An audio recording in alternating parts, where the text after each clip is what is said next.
Sa hapon ay siguro napansin nyo na meron po tayong topical na sermon. So, hindi naman natin to madalas ginagawa, itong topical sermons.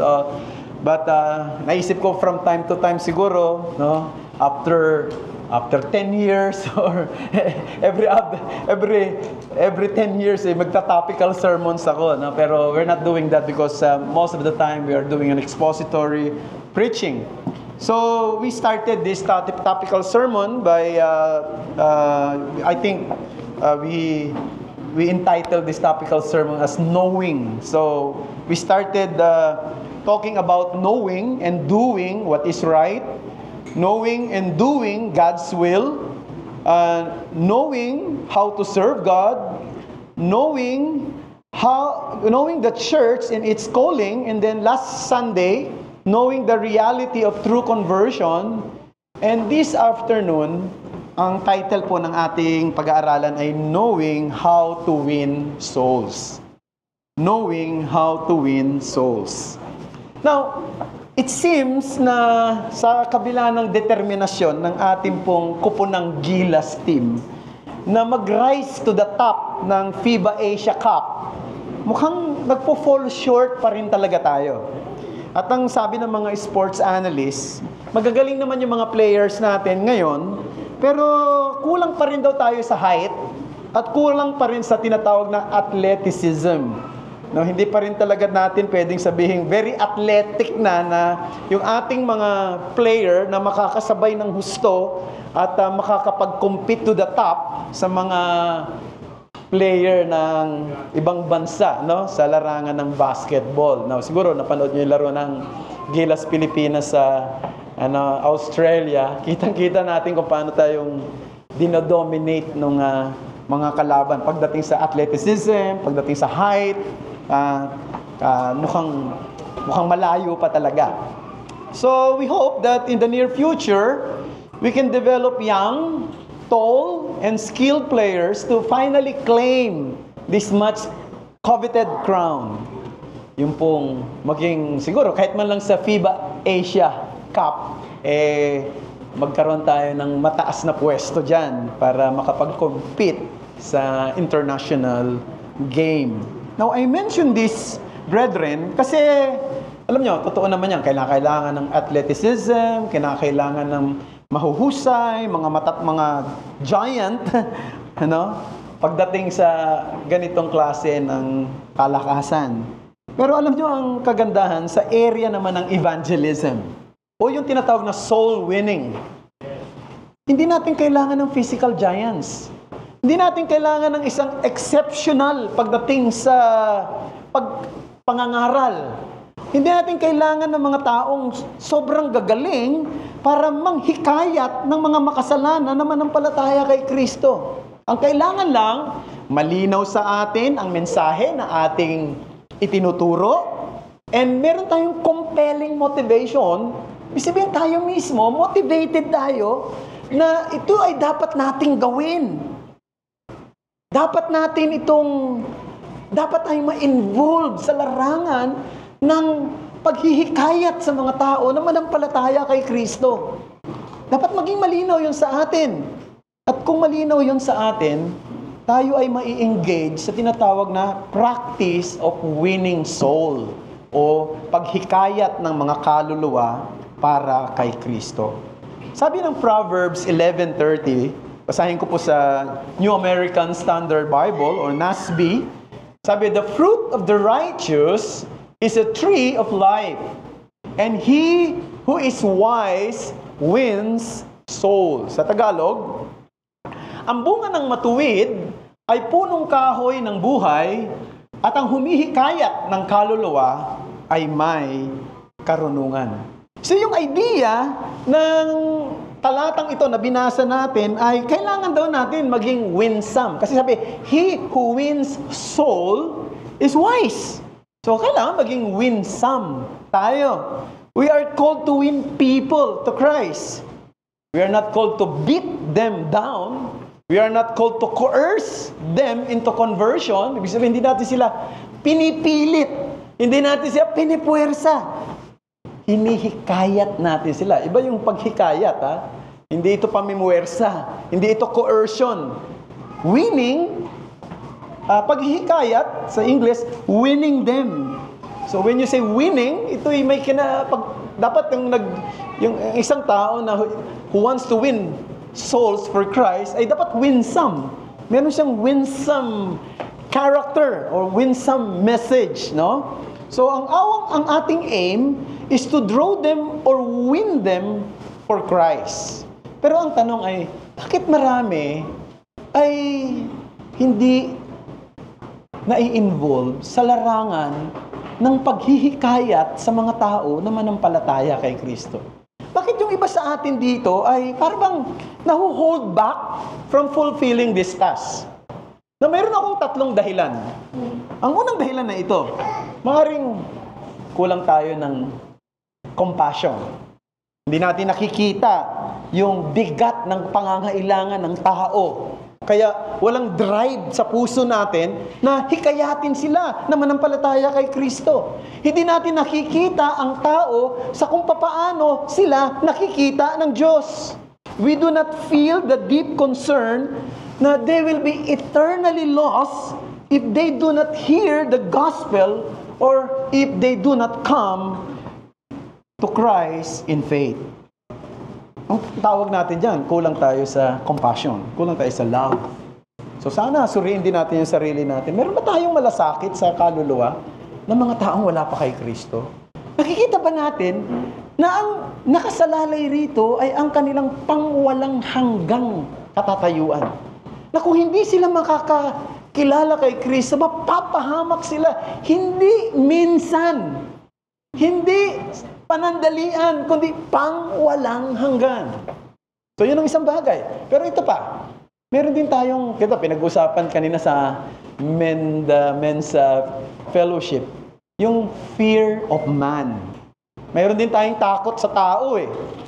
Maaaring, kaya ayaw mo mag-share ng gospel, kasi natatakot ka na, salungatin, natatakot kang imak. Ano ba yung imak sa Tagalog? O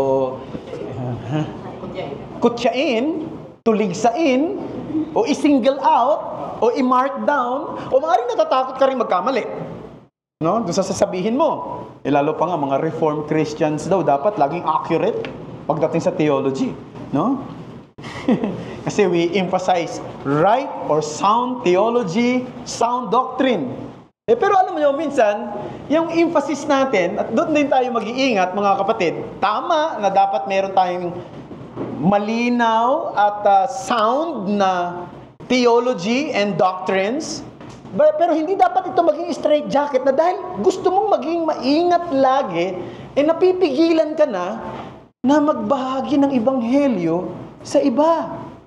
Totoo, kailangan nating mag-ingat. Pero hindi dapat excuse ito para iwasan natin na tayo ay maging maalab sa larangan ng pag-i-evangelize. Correct theology is essential, yet it should not paralyze us with the fear of error. Totoong pwede tayong magkamali. O maaaring pwedeng ma-misunderstand tayo. At nangyayari lagi yan. No? At yung hangarin natin na maging tama, hindi dapat nagpa-paralyze sa atin na mag-share ng gospel. Instead, brethren, yung commitment natin sa katotohanan should motivate us to study the message, to diligently practice it, so we become an effective soul winners. No? And then, siguro isa pang dahilan. Not only yung tinatawag na lack of love, fear of man, yung feelings of inadequacy. At ito, legitimate concern yan. Yung bang, you feel like inadequate ka, yung pang tingin mo, parang hindi ako gifted pagsasalita. Parang hindi ako gifted pagdating sa pagbabahagi. Parang mas magaling yung iba. Mas confident yung iba. Mas competent yung iba. So, dahil doon, hesitant ka na. Alam nyo, mga kapatid, itong self-doubt na ito can become a barrier that keeps us from engaging in the very task na pinagkatiwala ng Panginoong Kristo sa bawat isa sa atin. Kasi kung tayo totoong Christian, isa sa mga mahalagang tungkulin natin mag-share ng gospel. Magbahagi ng ebanghelyo. No? At hindi, katulad ng sinabi ko, hindi mo kinakailangan maging spiritually giant. Hindi mo kinakailangan maging paham sa larangan ng theology para magamit ka sa ganitong larangan. Kailangan alam mo ang mensahe. Kinakailangan lang, meron kang tamang motivation, kaya mo ginagawa ang lahat ng ito. So, ito ang gusto kong i-propose o yung proposition ko sa ating pong topic na ito na winning souls or how to win souls. Ito po yung aking proposition. Winning souls for Christ is incomparably glorious, for it deals with the eternal destiny of man. Let me underscore. Winning souls for Christ is incomparably glorious, for it deals with the eternal destiny of man. So I have 3 headings. First, let's look at the mission of winning souls. That's number 1. Secondly, the motivation for winning souls. And then number 3, the methods of winning souls. Tatlo. First, the mission of winning souls. Unang-una, under this mission of winning souls, gusto kong sabihin that the task should not stall us. The task should not stall us. Ang tungkuling ito ay hindi dapat humahadlang sa atin o pumipigil sa atin o nagpapahina sa atin. No? Kasi alam nyo, ang panghihikayat sa mga tao na sila ay manampalataya kay Kristo ay isang tungkulin, no, na hindi natin pwedeng sabihin, choice mo yan. Kung ayaw mo o kung gusto mo. Diba? May mga ganun eh. Choice mo yan eh. Pagdating sa paghihikayat ng mga taong manampalataya kay Kristo, hindi po ito natin pwedeng sabihin, choice ko to. Hindi. We have no choice. We cannot choose to do it or ignore it.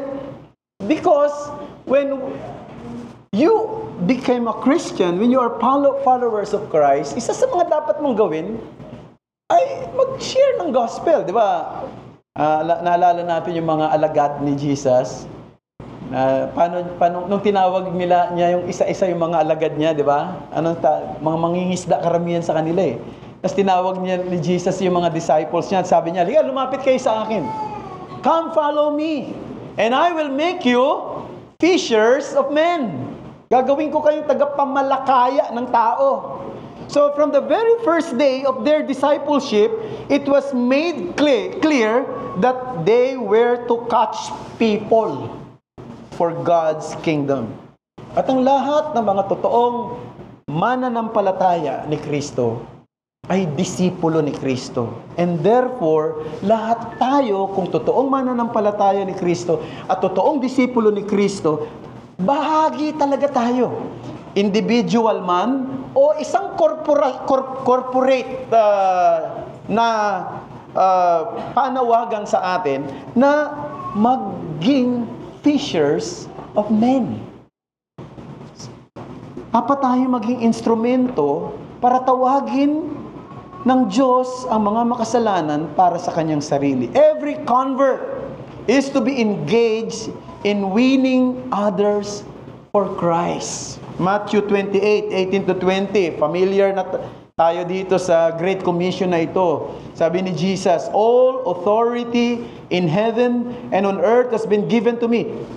Go, therefore, and make disciples of all nations, baptizing them in the name of the Father and of the Son and of the Holy Spirit, teaching them to observe all that I have commanded you.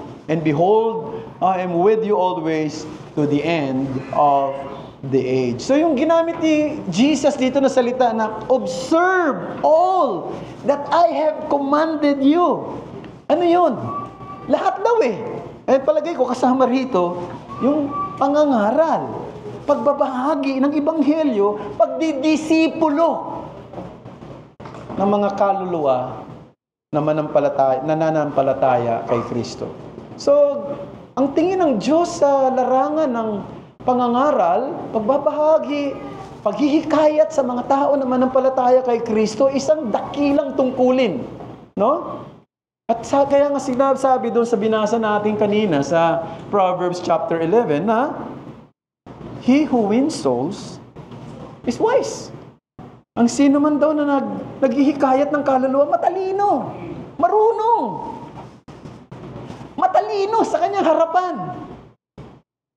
No? Ayun pala pagiging matalino eh. Hindi mo kinakailangan cum laude ka o, di ba? O kaya, ano ba? Magna cum laude, summa cum laude, o kung ano mang pinakamataas na karangalang pantao na tinaglay mo dahil sa iyong katalinuhan. Hindi mo kinakailangan maging ganun. Para maging matalino ka sa paningin ng Diyos. Isa sa mga pwede mong gawin, manghikayat ka ng mga kaluluwa na manampalataya sa kanyang anak na si Jesus. Matalino ka na. Pero alam nyo ba, meron pang sinabi dito sa Daniel, chapter 12, Isipin nyo to. Daniel ito, sa Old Testament ito. It is a prophetic writing. May sinabi dito si Daniel. Daniel chapter 12 verses 2 to 3. Basahin natin. And many of those who sleep in the dust of the earth shall awake, some to everlasting life, and some to shame and everlasting contempt. So dito pinapakita na doon pa lang sa Old Testament, may pahiwatig na pagdating ng sa huling araw, mayroong resurrection na mangyayari. Ang sabi, sa araw na yon, yung mga natutulog daw, ang ginamit na salita sa English, sleep in the dust of the earth. Ibig nakalibing. No? Nandun sa ilalim ng lupa. Mga nakalibing na. Sa huling araw, biglang gigisingin sila. Mabubuhay silang uli. Pero sabi, sa pagkabuhay nila, merong mabubuhay patungo sa everlasting life. Meron namang mabubuhay. Sabi, to everlasting contempt. So malinaw yan. Old Testament pa lang yan. Wala pa tayo sa New Testament. Malinaw na merong mangyayaring resurrection at the last day. Doon sa prophecy ni Daniel. Pagkatapos sabi niya, and those who are wise shall shine like the brightness of the sky above. And those who turn away to righteousness like the stars forever and ever. And here we can see that at the close of the book of Daniel, the prophet looks ahead to the great resurrection day, the final day. At ang sabi, those who have led many to righteousness will be recognized as truly wise. So kung nangangaral ka ngayon ng Ebanghelyo, no, nag-share ka ng gospel, hindi naman sinasabi na naging Christian yung mga sinisiran mo. Pero ang trabaho mo, isa sa mga ginagawa mo is to win souls. Andiyan yan sa puso mo, nagpe-pray ka, at kung mayroong opportunity, sinishare mo yung gospel sa kanila. Ang tingin sa'yo ng Diyos, matalino ka na sa oras na ito. Pero hindi lang yon. Sa huling araw, kikilalanin ng Diyos kung sino ka. I-recognize ng Diyos. I-honor ka. Katulad ng sabi rito, like a shining stars forever and ever. God honors and esteems those who are engaged in winning souls. So brethren, isipin nyo yan ha. At hindi ito para sa mga pastor lang. Ito para sa ating lahat. Na tayo ma-engage sa pagwiwin ng souls. Sapagkat sa huling araw, God will honor us. God will esteem you because you have been part of this wonderful task of winning souls for Christ. So yun ang unang bagay. No, the task should not stall us. Pero another thing, the need that should compel us. The need that should compel us. Did you know that there is a growing idea today, even within the Christian community, that it is not really a terrible thing to be lost? Narinig nyo na yan ngayon? Meron na yan. Kumakalat na yung idea na yan. Na hindi naman talaga isang terrible thing na ikaw ay mapahamak. Alam nyo, yung idea na yan nanggaling sa doctrine of annihilationism. Annihilationism. Ano ba yung annihilationism? Ito yung doctrine na kapag ang isang tao ay hindi nanampalataya kay Kristo, hindi naman siya talaga dadalhin sa impyerno magpakailanman. kundi mawawala siya. No? Mawawala na lang siya. Ang tawag doon, annihilation. Annihilationism. At alam nyo, mayroong dalawang bahagi. There are two common forms dito sa belief ng annihilationism. Ang una, nagtuturo na ganito. If you live without Christ, when you die, you will simply cease to exist. No? Pagka ikaw, halimbawa, namatay ka, hindi ka nakakilala kay Kristo, hindi ka nanampalataya kay Kristo, pag namatay ka, mawawala ka na lang. Ang tawag doon ay annihilation. Magsicease to exist ka na lang. You will be annihilated and you will never be awakened again. So wala na. No? Parang asong namatay o pusang namatay. Wala na 'yun, di ba? Pero meron pang bahagi, meron pang isa pang bahagi itong annihilationism. Ito yung paniniwala naman na if you live without Christ, you will be raised after death to face punishment for a certain period, but eventually, you will be wiped out completely. So, pag namatay ka na, kung di ka wala ka sa Panginoon, no? Ano mangyayari? Parurusahan ka daw ng Panginoon for a certain period of time. Ibig sabihin, hindi naman forever. Certain period lang. Pagkatapos, no, eventually, pag natapos na yung certain period, kung gaano man katagal yon, mawawala ka na. Mag-i-extinct ka na. You will be wiped out completely. In both views, the idea is what? The same. Punishment is not eternal. Yung parusa daw, hindi ito eternal.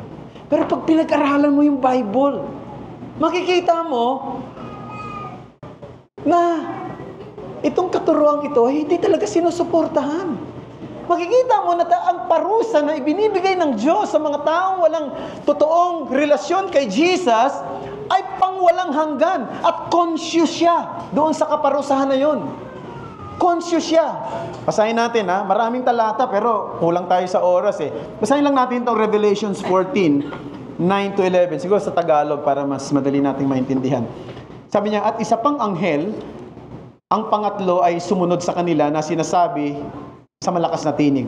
Kung ang sino man ay sumasamba sa halimaw at sa kanyang larawan at tumatanggap ng tanda sa kanyang noo o sa kanyang kamay, ay iinom din naman ng alak ng puot ng Diyos na inihahandang walang halo sa kopa ng kanyang puot at pahihirapan sa apoy at asupre sa harapan ng mga banal na anghel at sa harapan ng kordero. At ang usok ng hirap nila ay papailan lang magpakailanman. At sila'y walang kapahingahan araw at gabi. Silang mga sumasamba sa halimaw at sa larawan nito at sino mang tumatanggap ng tanda sa kanyang pangalan. Malinaw yung turo ng salita ng Diyos. Na yung mga taong parurusahan ay parurusahan daw araw at gabi. Maghihirap sila araw at gabi at sabi ang usok ay pumapailan lang magpakailanman. I think si Stuart Olyott ang nagsabi yata nung sabi niya, the smoke of hell can be smelled in heaven. No? Kasi pumapailan lang ang kanyang usok. So, kung sasabihin ng iba, may mga narinig akong paliwanag symbolic lang yan. Di ba? Symbolic lang daw yan. Ngayon, kung talagang symbolic ito, paano yung sinisimbolo ng day and night? No? Ano sinisimbolo nun? Tipin nyo, ba't ginamit pa yung salitang day and night? Di ba? Binaliliwanag sa Genesis, ang isang araw, ang paliwanag doon sa Book of Genesis, chapter 1, ay day and night. That's one day. No? Sabi, day and night. So the point is, brethren, hell is a place for the living dead. Hell is the place for eternal conscious punishment for those who have no salvation from Christ. And this is man's greatest need. Unless his guilt is removed and his sin is forgiven, he will suffer in hell forever and ever. Not for a limited time, not for a certain period of time, but for all eternity. So you have to think of that. Sana pumasok yan sa consciousness nating lahat. No?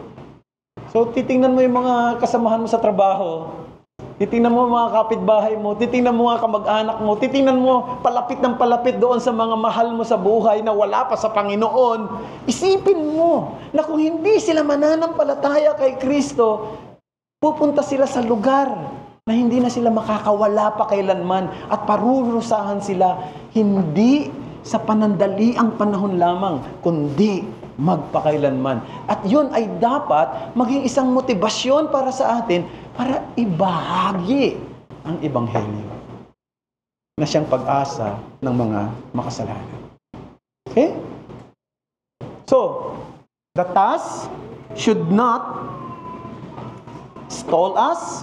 The need that should compel us. Another thing is the experience that should propel us.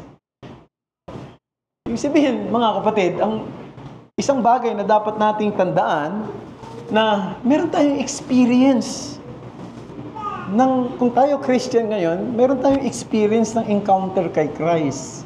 Di ba? Naalala nyo sa Book of Acts, yung mga apostol, pinagbawalan sila ng mga authorities na ipangaral si Jesus Christ. Huwag na kayong mangaral sa pangalang yan. Tapos sumagot si Pedro. Sign natin yan. I think si Peter and John yun. Acts chapter 4 verses 19 to 20. Ito yung sagot nila doon sa mga nagbabawal sa kanilang ipangaral ang pangalan ni Jesus. Sabi doon, whether it is right in the sight of God to listen to you rather than to God, you judge. Sabi niya. For we cannot but speak of what we have seen and heard.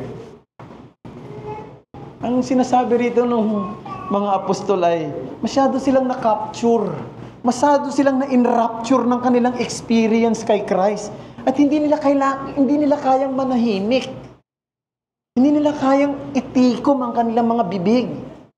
Gusto nilang sabihin ito sa mga tao. So kung meron kang totoong karanasan ng kaligtasan kay Kristo, hindi ka pwedeng manahimik.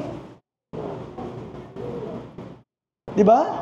How can you keep quiet when you have truly understand and experience the blessing of salvation in Jesus Christ? Hindi mo kayang manahimik. Yun ang sinasabi sa atin dito. So yung mission natin ay ipangaral ang salita ng Diyos at hikayatin ang mga kaluluwa na manampalataya kay Kristo. Pangalawa, tingnan natin the motivation for winning souls. Halos mayroong overlapping itong mission sa saka motivation. Pero may dalawang bagay na gusto kong sabihin dito. Unang-una, tandaan natin ito. No salvation without God's work in the heart. Yan ang unang bagay. No salvation without God's work in the heart. Wala talagang kaligtasan eh.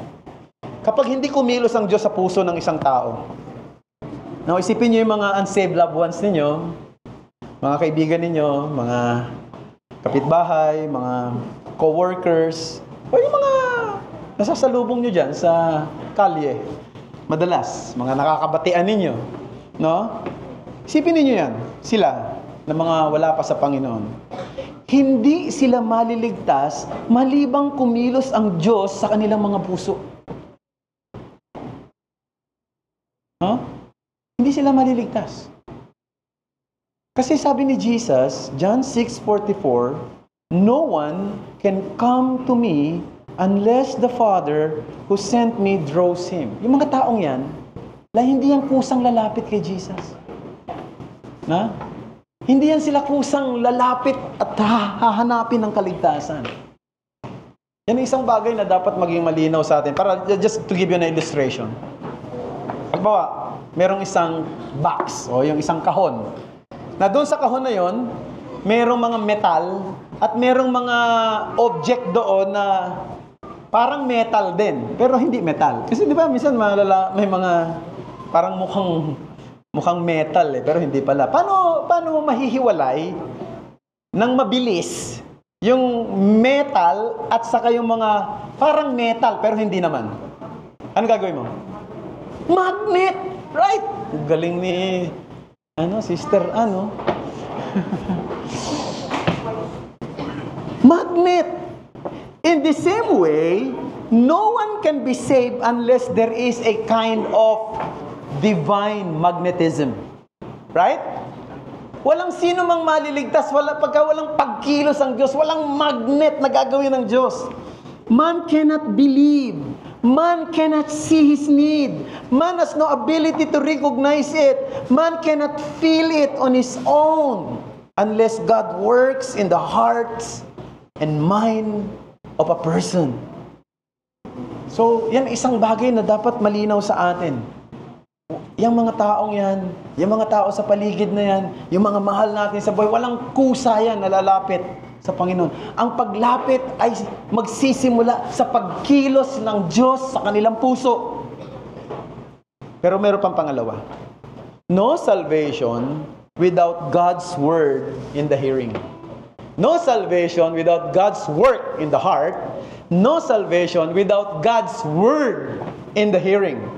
So, kikilos ang Diyos, pero hindi ito hiwalay sa salita ng Diyos na maririnig nila. Hindi ito hiwalay sa ebanghelyo na maririnig nila. Hindi po pwede na bigla na lang silang nagising isang araw at sinabi nila, Christian ako. Kasi nanampalataya ako kay Kristo kahit wala siyang narinig. No? Kahit wala siyang nabasang gospel tract. Nang bigla na lang siyang nagising na gano'n. Hindi ito hiwalay eh. Yung pagkilos ng Diyos at yung pagtuturo ng salita ng Diyos, yung pagbabahagi ng ebanghelyo, yung pangangaral nito, o yung pagiging involved natin sa larangan ng pagtuturo ng salita ng Diyos, laging magkasama yon. Tingnan nyo ang Romans 10:13-14. Sabi rito, for everyone who calls on the name of the Lord will be saved. How then will they call on Him in whom they have not believed? And how are they to believe in Him of whom they have never heard?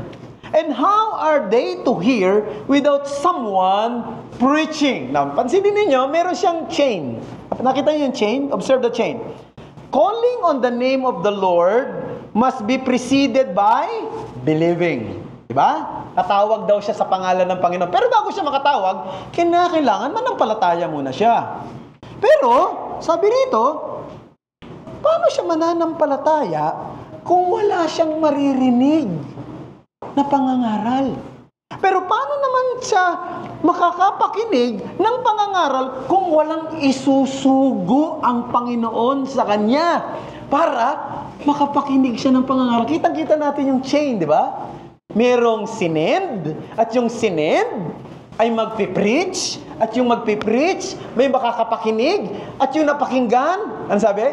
Pananampalatayanan. Pagka nanampalataya siya, tatawag siya sa pangalan ng Panginoon. So merong, you should observe that chain. Brethren, if people do not hear, they will perish. And these things should motivate us in winning souls. So, mga kapatid, we must pray. We must pray. That's why, di ba, last time, we pray for the unsaved loved ones. Sino ang pinag-pray natin?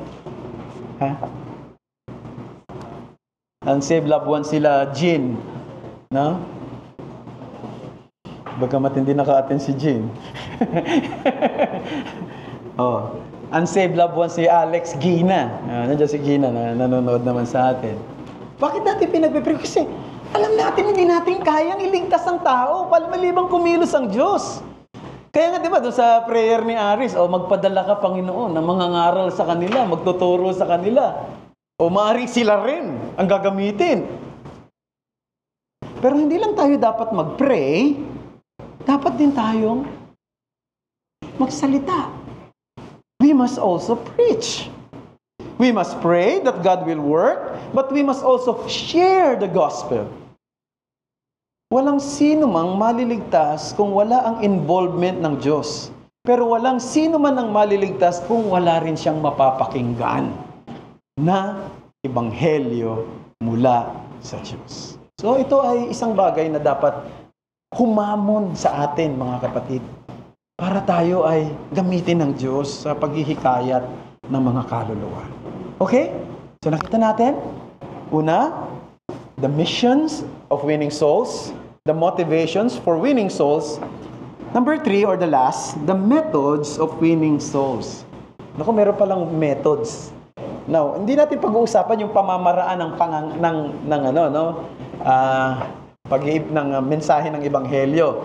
Ang pag-uusapan natin, paano ba natin gagawin yung pagwiwin ng souls? Meron 3 bagay. Una, personal witnessing. That's number 1. So, pag sinabing personal witnessing, mag-share ka ng gospel doon sa isang tao. Maaring one-on-one, o maaring Bible studies, na yung ginagawa natin, di ba? Nagba-Bible study tayo. Maaring sa isang bahay, o sa company, o sa kung saan tayo pwedeng makapangaral ng salita ng Diyos, na makapagturo. Alam niyo, mga kapatid, hindi ko alam kung gaano ka-accurate ito, kasi nabasa ko lang ito eh.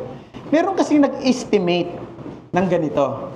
Kung meron daw, kung ang bawat, kung every Christian daw in our church, kumbaga SGCC, ang bawat Kristiyano dito ay magwiwin ng soul, mag-share ng gospel sa isang tao, na hindi natin siguro kinakailangan sabihing maging Christian yung sisharean niya. Kasi mag-share siya ng gospel sa isang tao. Bawat members, sabihin na natin, ilan ang members natin? 100, we have 130 members. Halimbawa lang, no? Bawat isa sa atin mag-share ng gospel.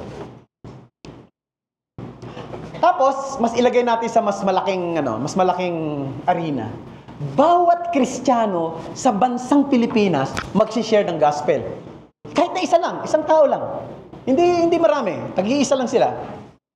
O ilagay natin sa mas malaki pa. Bawat isang Kristiyano sa buong mundo mag-share ng isang tao. Alam mo, sabi niya, it would only take about 30 years for us para makapag-share sa 5.5 billion people on earth to hear the gospel. So, kung bawat isa daw sa atin mag-share, at lahat ng Kristiyano sa Pilipinas mag-share, at lahat ng Kristiyano sa buong mundo mag-share, sa loob ng 36 na taon o 30 taon, makakapag-share daw tayo ng, imagine mo yun 5.5 billion people ang makakapakinig. At yung makakapakinig na yun ay magkakaroon ng opportunity na maligtas. So, ganun katindi yun, mga kapatid, no? Sa Bible, makikita natin, especially sa New Testament, na i-establish ang isang iglesia through personal witnessing. Halimbawa, yung iglesia sa Colosas. Paano naitayo yung iglesia sa Colosas? Hindi ba ito ay naitayo sa pamamagitan ng ministry ng isang lalaki na ang pangalan ay si Epapras? Si Epapras, nakadalo siya sa ministry ni Paul sa Ephesus. Pumunta siya sa kanilang lugar, sa Colosas. Nangaral siya ron, nagturo siya ng isa-isa siguro, no? Sa mga tao ron. At naitayo ang isang iglesia.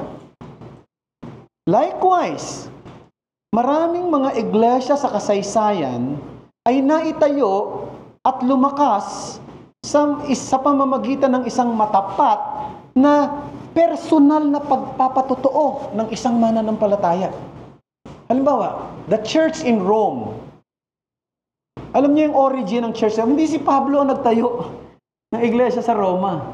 Nung dumating si Pablo sa Roma, di ba, naalala niyo, nakarating siya sa Roma, may sinalubong nga siya ng mga Christian dun eh. First time niyang makarating ng Rome, may mga sumalubong ibig sabihin, hindi siya ang nagtayo ng iglesia sa Roma. At pinaniniwalaan ng maraming scholar na ang iglesia sa Roma ay naitayo dahil may mga Jewish converts nung sila'y pumunta ng Jerusalem. Di ba? Every time may feast sa Jerusalem, umuwi yung mga Hudyo ron eh. Pagkatapos nagse-celebrate sila. Eh di ba nung panahon na yun, nangaral, sa panahon ng Pentecostes, nangaral si Apostol Pedro doon. 3,000 ang naging mananampalataya. Nung bumalik na yung iba kasi nakatira na sa Roma, dinala nila yung ebanghelyo doon sa kanilang lugar. Personal witnessing. At nagkaroon ng church sa Rome. So, ganun lang. Nakita natin, maraming mga iglesia ay naitayo sa pamamagitan ng personal witnessing. So, kung ginagawa yan ng mga apostol noon, at yun ang naging pundasyon, no, para maitayo ang mga iglesia, eh, ang challenge sa bawat isa sa atin, gawin natin ito. Mag-witness tayo. No? So, siguro, itong matinding hamon sa atin, sasabihin ko sa inyo, mga kapatid, mag-isip kayo ng isang tao, no, na gusto nyong ipanalangin na siya maging Kristiyano. Yung taong yun. So, siguro maganda yung taong yun, siguro malapit sa'yo. Hindi pa siya Christian. Tapos, pag-pray mo na maging Christian siya. Pero ito pa yung pangalawang ipag-pray mo. Pag-pray mo, nabigyan ka niya ng katapangan, ng karunungan, at ng opportunity na i-share sa kanya yung gospel. So, pag-pray mo yung isang taong yon, kung sino man yan, tatay mo ba yan? Anak mo ba yan? Asawa mo ba yan? Kapatid mo ba yan? Kaibigan mo ba yan? O sino man? Kasama mo sa trabaho? Pag-pray mo na maging Christian siya. Pero ito pang pangalawa, pag-pray mo kaya, nabigyan ka niya ng karunungan, bigyan ka niya ng katapangan, bigyan ka niya ng pagkakataong maibahagi sa kanya ang ebanghelyo. That's personal witnessing. Okay? That's one of the methods that God is using in winning souls for Christ. Now, secondly, not only through personal witnessing, through invitation to church gathering. Invitation to church gathering. So, maybe you can say, I need to study more. I need to, ano ba tawag nito? Palakasin ko muna yung aking loob. Pero siguro, kaya ko naman siguro mag-invite ng mga kaibigan ko, mga kasamahan ko sa trabaho, mga kakilala ko, o mga kamag-anak ko, na makadalo sa mga pagkakatipon na nando'y pinangangaral ng ebanghelyo. Tulad ng church gathering during Lord's Day. And in many cases, brethren, ginagamit ng Diyos yan no? Para maintindihan mo ang iyong kalalagayang espiritual sa kanyang harapan. God may use the preaching, the teaching in the church gathering to call sinners. Siguro, ilagay natin sa ganitong sitwasyon. Maaaring mayroong isang tao, ang piniwala niya, mabait naman siya, no? Kasi hindi naman siya pumatay, hindi naman siya nakiapid. Tapos, narinig niya sa pangangaral sa Matthew chapter 6, na yung palang pagkakaroon ng puot sa kapwa-tao ay katumbas ng pagpatay. At narinig din niya na yung palang pag-iisip ng malaswa sa opposite sex ay katumbas ng pagkikiapid. Ang tingin niya dati, napakabait niya Ang tingin niya dati, napaka-righteous niya Ang tingin niya ay wala siyang nagawang matinding kasalanan, pero nung maipaliwanag ito sa kanya, nakita niya na sa isang makasalanan. Kailangan ko pala ng kapatawaran din. Kailangan ko pala ng isang manunubos din. At nung oras na yon, ay maaaring gamitin yun ng Panginoon para makita niya na ang kanyang pag-asa ay walang iba kundi si Jesus lang na hindi nagkasala at namatay para sa mga makasalanan tulad niya. Diba? O maaari rin naman, yung isang taong yun, umatin sa isang pagkakatipong tulad nito na inimbitahan mo, nakapakinig siya ng pangangaral ng ebanghelyo. Noon, dati ang paniniwala niya, ay, Christian ako. Kasi binautismuhan ako Nung bata pa ako, doon sa aming simbahan.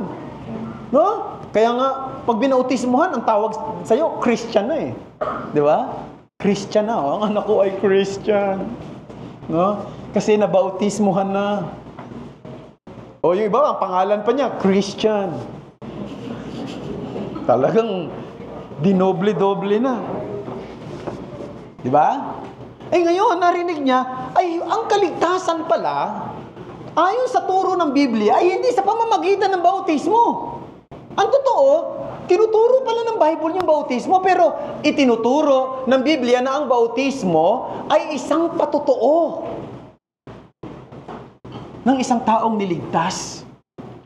Na ang bautismo ay isang simbolo ng iyong kaugnayan kay Kristo. Ang ibig sabihin, ipinapakita mo sa mundo na ikaw ay may kaugnayan kay Kristo. Kaya ka nagpapabautismo, hindi para maligtas, kundi para pakita, meron akong kaugnayan kay Kristo. Doon sa kamatayan niya at sa kanyang muling pagkabuhay. Ang ibig sabihin, kinakailangan pa munang magkaroon pala ako ng totoong kaugnayan kay Kristo. Kinakailangan magkaroon ako ng pananampalataya kay Kristo na namatay at muling nabuhay para sa isang makasalanang tulad ko.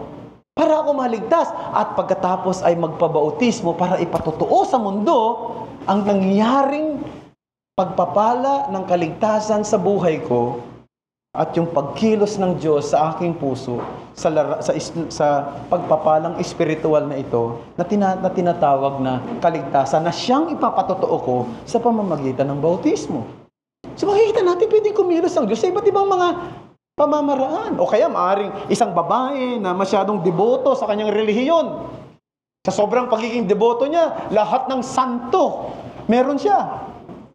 No? Meron siyang Santo Niño, meron siyang San Antonio. Ano pa? Lahat na ng santo. San Pedro, lahat. At lahat ng mga patron sa bawat lugar nagpupunta siya roon. Sa Antipolo, sa Bicol, ano ba sa Peña Francia. Ang dami niyang lahat pinaniniwalaan niya.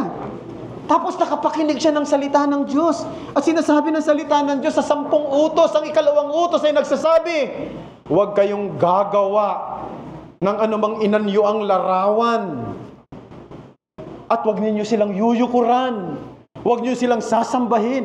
Mali pala yun. Ang dami ko di ba? Akala ko tama yung ginagawa ko. Kasalanan pala yun. Sapagkat ang Diyos ay Espiritu. Dapat sumamba ka sa Kanya bilang isang Diyos na hindi nakikita. At hindi yung sinasamba mo, yung isang nakikitang larawan na mismong gawa ng kamay ng tao. Sasabihin ng iba, tingnan mo na, hindi ko naman sinasamba yan eh. Hindi, yung magkaroon ka lang, kasalanan na eh. Tapos sinamba mo pa, di doble na yung kasalanan mo. At nakita niya. At alam niya, marami yung naging Christian doon sa bagay na yan. No? Sabi na, masama pala yun. Nilalabag ko pala yung 10 utos ng Panginoon. At doon nagkaroon siya ng conviction. At dahil nagkaroon siya ng conviction, nakita niya na ang daan pala ng kaligtasan ay si Jesus lang at wala ng iba. So makikita natin, when the truth is preached, God can use it. One truth unlocks another truth. And that truth stirs hunger for more. No? Hunger for more. In the end, it is the truth that counts. The truth that convicts. The truth that saves. So, siguro yung prayer natin, yung prayer doon sa Psalm 67, 1 and 2. May God be gracious to us and bless us and make His face to shine upon us, that your way may be known on earth, your saving power among all nations. Yan ang maging prayer natin. Lord, tulungan mo ako na magamit mo para ang iyong mukha ay makilala at magningning sa maraming mga tao. Hindi lamang sa lugar namin, kundi sa buong mundo. Makita nila ang kapangyarihan ng iyong pagliligtas. Sana maging prayer natin yan. Now, isa pang paraan ng pag-evangelize o pagwiwi ng souls, hindi lang personal witnessing, hindi lamang inviting people to church gathering like this, kundi, ito mahalaga rin ito, holy living. Kamusta yung patotoo mo? Kamusta yung buhay mo? Yung pamumuhay mo? Alam nyo, maraming mga tao sa ating mundo, kaya nilang ipaliwanag ang maraming bagay. No? Lalo na sa panahon natin ngayon na may technology na tayo. Lahat ng tanong mo, i-google mo lang. No? I-AI mo lang. May sagot na kagad. Pero, ito yung mahirap ipaliwanag. Ano yung paliwanag doon sa isang taong binago ang buhay? Ano ang paliwanag doon sa isang taong nabuhay ng may kabanalan? Nabuhay para kay Kristo? Diba? At yun ang isang bagay na dapat nakikita sa atin. Yung ating buhay na binago. Yung ating buhay na may kabanalan. Yung ating buhay na nagsisikap na maging kamukha ng ating Panginoong Kristo. Ginagamit din ang ating buhay para hikayatin ng mga tao na alamin kung ano ang dahilan bakit tayo may ganitong buhay. At yan ay dahil sa Panginoong Kristo. So, sa pagtatapos, mga kapatid, gusto ko lang kausapin, baka meron tayo rito na hindi pa Christian, hindi ka paligtas, maaring akala mo Christian ka, o akala mo ligtas ka, akala mo okay ka dahil mabait ka naman, no? Wala ka namang, di ba, yung madalas na sinasabi, sa tingin mo, pupunta ka ba sa heaven? Oh, wala naman akong inaagrabyadong tao eh. Madalas naririnig ko yan eh. O tingin mo, wala kang inagrabyadong tao, pero malinaw sa salita ng Diyos. No? Yung pagkapuot mo sa isang tao, yung pagkagalit mo, katumbas ng pagpatay, hindi ka ba nagalit? No? Yung nag-isip ka lang ng malaswa, wala ka namang ginagawa, katumbas na ng pakikapit, hindi ka ba nakapag-isip ng malaswa? O yung pa lang, nagkasala na tayo. Sa harapan ng Diyos, hindi na tayo karapat-dapat. Sa harapan ng Diyos, patungo ka na kagad sa kapahamakang walang hanggan. Anong pag-asa mo? Ang pag-asa mo ay magkaroon ka ng kaugnayan kay Jesus na hindi nagkasala. Tinukso ng isang totoong tukso, ng isang totoong temptation, pero hindi nagkasala. At namatay sa isang makasalanang puso. Manampalataya ka sa Kanya. Siya ang pag-asa ng mga makasalanan para tanggapin ang sinuman sa kaluwalhatian ng Diyos. Pero sa mga kapatid na naririto ngayon, few years from now, if you're a true Christian, kung hindi pa darating si Kristo within our lifetime, sigurado ko, yung ilan sa atin dito, papanaw, pupunta ng heaven. No? Sabi ni Pablo doon sa 1 Thessalonians chapter 2 verses 19 to 20, meron daw kagalakan doon sa mga tao na bang nahikayat mo kay Kristo. Sabihin, merong joy. Merong joy pagdating mo doon sa heaven. Isang kagalakan na hindi lang dahil napunta ka sa langit, kundi nakita mo na may mga tao na kasama ka roon, produkto ng pagkapakinig ng Ebanghelyo na iyong itinuro, ibinahagi, o ng iyong patotoo na nakita nila sa iyo. So, it is really good to see people who are in heaven on that day, product ng iyong pangangaral, pagtuturo, pagbabahagi, no? Pag-anyaya, o ng iyong magandang patotoo. So, gusto ko lang sabihin mga kapatid, let us all be faithful in winning souls for Him. Let us pray. Salamat sa iyo, Panginoon, sa salita mo na aming napagbulay-bulayan ngayon pong hapong ito. Tulungan mo na maging burden sa puso namin ang paghihikayat sa mga taong wala pa sa iyo, manampalataya kay Kristo. Wag nawa namin itong baliwalain, wag nawa namin itong tingnan na isang magaang na bagay. Sana makita namin ang lahat ng ito ay isang napakahalagang tungkulin at napakaseryoso na event sa buhay ng isang tao. Dahil ang nakasalalay rito ay ang pang walang hanggang kahihinat na ng kaluluwa ng isang makasalanan. Magkaroon kami ng passion, compassion, courage, wisdom, and Lord, gawin namin kung ano yung kaya namin gawin. Ma-involve kami sa larangan ng paghihikayat ng mga kaluluwa para kay Kristo. Sapagkat ayon sa iyong salita, he who wins souls is wise. Ito ang aming dalangin sa ngalan ni Jesus.